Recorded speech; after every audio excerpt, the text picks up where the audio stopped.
সবাইকে আমার মন থেকে শুভ সকাল। হে গাইস, আসসালামু আলাইকুম। I Meherunnajat and welcome to my another blog.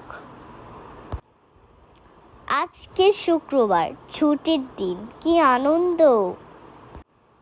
প্রতিদিন মা ডেকে ডেকে ঘুম থেকে উঠায়, তবুও ঘুম ভাঙে না। আজকে মার ডাকা লাগেনি, মায়ের আগেই আমি উঠে গিয়েছি। তার আগের দিন রাত্রে বৃষ্টি হয়েছে, এই হলো রাস্তার অবস্থা।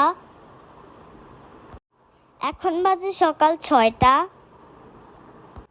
আমি সাইকেলটা নিয়ে বেরিয়ে পড়লাম। আজ যেহেতু ছুটি, একটু সাইকেল চালাতে পারবো।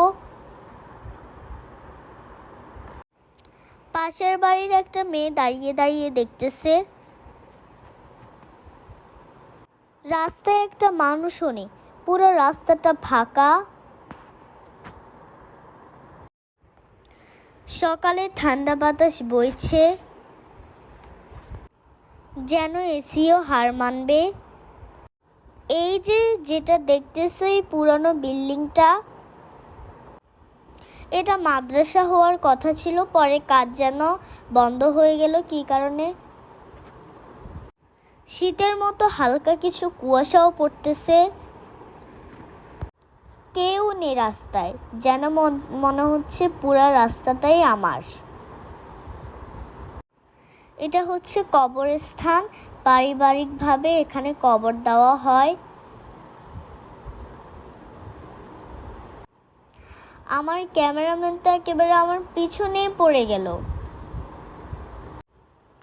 যাই হোক, পুরো রাস্তাটা ফাঁকা পেয়ে মনে হচ্ছে আমি বাইক চালাচ্ছি।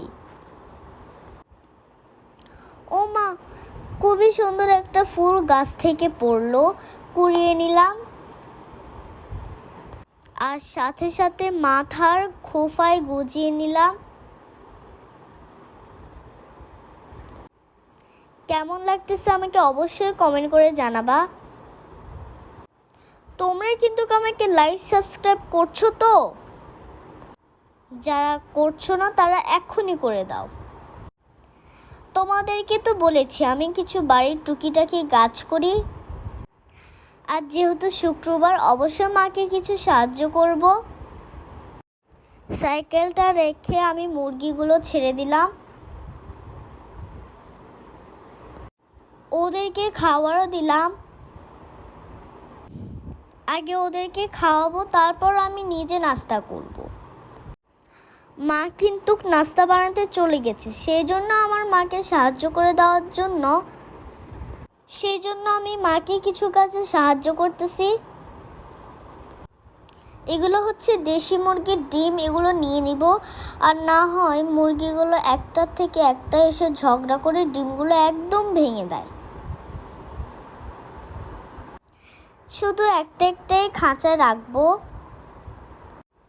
আবার ডিম না দেখলে দেশি মুরগি কিন্তু ডিম পারে না। দেশি মুরগির কিন্তু অনেক বুদ্ধি, এই জন্য ডিমেরও মনে হয় বেশি দাম।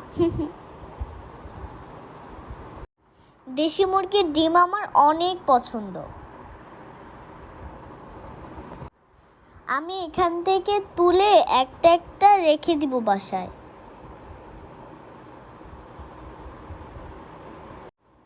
ব্যাস, আর এগুলোকে আমি ঢেকে রেখে দিব।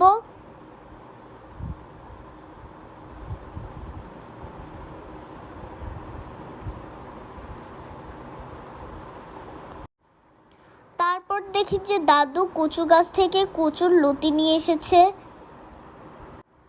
যেহেতু আজকে শুক্রবার, সব আমার পছন্দেরই রান্না হবে। লতিগুলো একদমই টাটকা, এইমাত্র গাছ থেকে তুললো।